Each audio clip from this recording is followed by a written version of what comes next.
Salam untuk kita semuanya, berjumpa lagi dengan saya di channel Aritela Tutorial, tempat kita untuk berbagi informasi seputar informasi pendidikan dan informasi guru, serta informasi lain yang ada hubungannya dengan pendidikan dan guru. Pada pertemuan ini, saya menyapa Bapak Ibu honorer senair yang selalu setia melaksanakan tugas tanpa mengenal lelah, tentunya dalam hal melaksanakan tugas pelayanan publik, di mana Bapak Ibu bekerja di instansi pemerintah baik pusat maupun daerah. Saya yakin bahwa Bapak Ibu honorer selalu dalam keadaan sehat walafiat.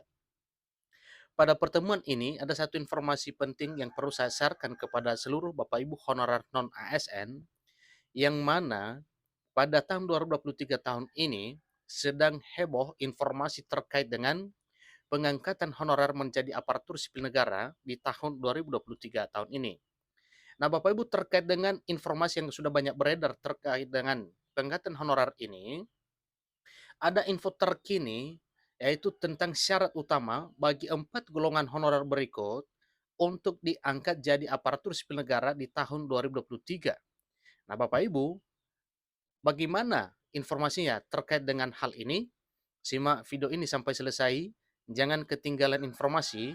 Dan bagi Bapak Ibu yang sedang menonton, demikian dengan Bapak Ibu yang mungkin baru menemukan video melalui channel ini, dukung dengan cara like dan subscribe, share, dan komen, serta nyalakan tombol notifikasinya supaya semua informasi yang disalurkan melalui channel ini selalu update di layar Bapak Ibu. Tanpa basa-basi lagi, langsung pada informasinya. Tenaga honorer non-aparatur sipil negara bisa saja diangkat menjadi pegawai negeri sipil jika dipenuhi dua syarat berikut ini. Nah, kira-kira apa syaratnya Bapak Ibu? Ikuti terus informasi ini. Selain dua syarat utama jadi pegawai negeri sipil, tenaga honorer harus termasuk dalam 4 kategori yang diprioritaskan oleh pemerintah dalam hal pengangkatan menjadi aparatur sipil negara. Lantas, honorer atau jadi pegawai negeri sipil jika penuhi dua syarat utama. Lalu apa saja dan kategori apa saja yang termasuk dalam 4 kategori ini? Tentunya ini adalah menjadi satu harapan bahwa bisa menjadi prioritas pemerintah untuk bisa diangkat menjadi ASN. Pertanyaan, apakah hal ini menjadi prioritas? Kemudian, apakah Bapak Ibu termasuk dalam hal prioritas ini? Simak jawabannya dalam artikel berikut ini.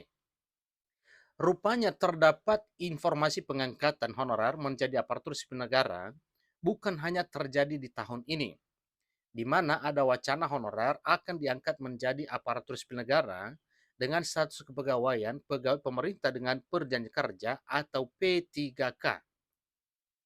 Sebelumnya juga, Wakil Ketua Komisi 2 DPR RI Junimar Girsang menyebut bahwa pengangkatan honorer jadi aparatur sipil negara dengan status kepegawaian yaitu P3K harus terrealisasi pada 28 November 2023, bahkan disarankan kalau boleh pemerintah mengambil satu keputusan pengangkatan honorer ini sebelum 28 November 2023. Sementara itu, Menteri Pendayagunaan Aparatur Negara dan Reformasi Birokrasi, Menpan RB Abdullah Azwar Anas, tengah berusaha mencari jalan tengah bagi nasib honorer ke depannya. Dilansir dari Klik Pendidikan, bila berkaca dari Peraturan Pemerintah Nomor 48 Tahun 2005 tentang pengangkatan honorer menjadi calon pegawai negeri sipil atau menjadi PNS, ada beberapa honorer yang diprioritaskan untuk menjadi aparatur sipil negara. Di antaranya guru, kemudian tenaga kesehatan, ketiga tenaga penyuluh bidang pertanian, kemudian perikanan, seterusnya peternakan, dan keempat adalah tenaga teknis lainnya. Inilah 4 kelompok atau 4 kategori honorer yang diperkirakan bisa diprioritaskan oleh pemerintah dalam hal pengangkatan menjadi aparatur sipil negara dengan status P3K dengan dua syarat yang harus dipenuhi tadinya. Ya, kira-kira syarat apa itu Bapak Ibu? Nah, tentunya itulah yang akan kita telusuri pada informasi ini. Yang jelasnya termasuk syarat usia. Kemudian, sedangkan syaratnya yang merupakan syarat utama dalam hal pengangkatan honorer menjadi aparatur sipil negara ini, yakni pertama, tenaga honorer dengan usia paling tinggi 49 tahun dan paling rendah 19 tahun. Jadi sedikit ada simpang siur informasi di sini Bapak Ibu ya. ada juga yang mengatakan bahwa batas usia maksimal paling tinggi 46 tahun dan paling rendah 19 tahun. Nah, di sini ada satu hal yang perlu kita pertanyakan.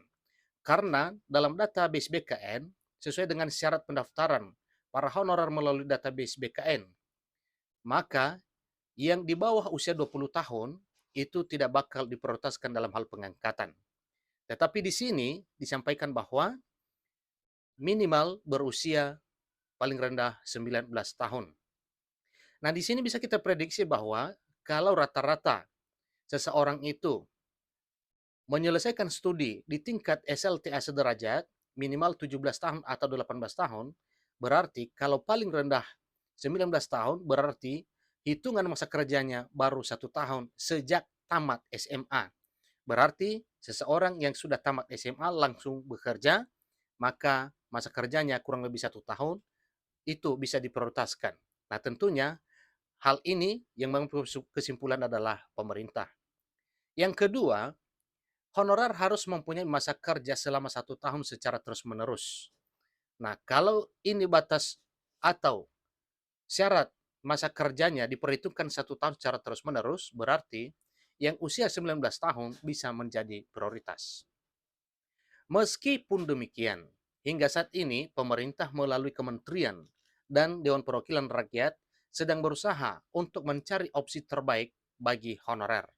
Nah, Bapak Ibu honorer yang saya hormati, itulah informasi terkait dengan dua syarat penting yang harus menjadi patokan utama dalam hal pengangkatan honorer menjadi aparatur sipil negara, yang mana dua syarat utama itu adalah usia maksimal dan minimal, kemudian masa kerja.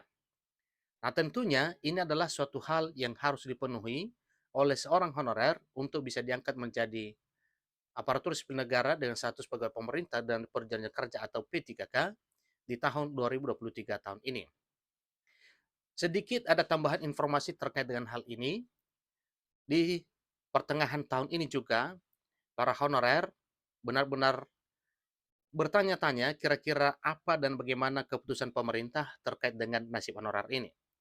Nah, Bapak Ibu, sebagaimana arahan Presiden Jokowi kepada Menpan RB dalam hal penyelesaian tenaga honorer ini, harus kita tahu bahwa Presiden Jokowi telah memberikan mandat kepada Menpan RB untuk mencari jalan tengah terbaik atau solusi alternatif terbaik dalam hal penyelesaian tenaga honorer di tahun 2023 tahun ini.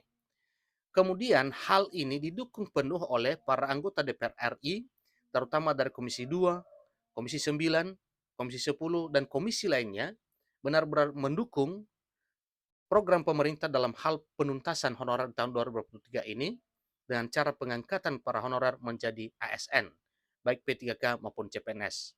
Demikian informasinya, sampai ketemu pada video berikutnya. Terima kasih.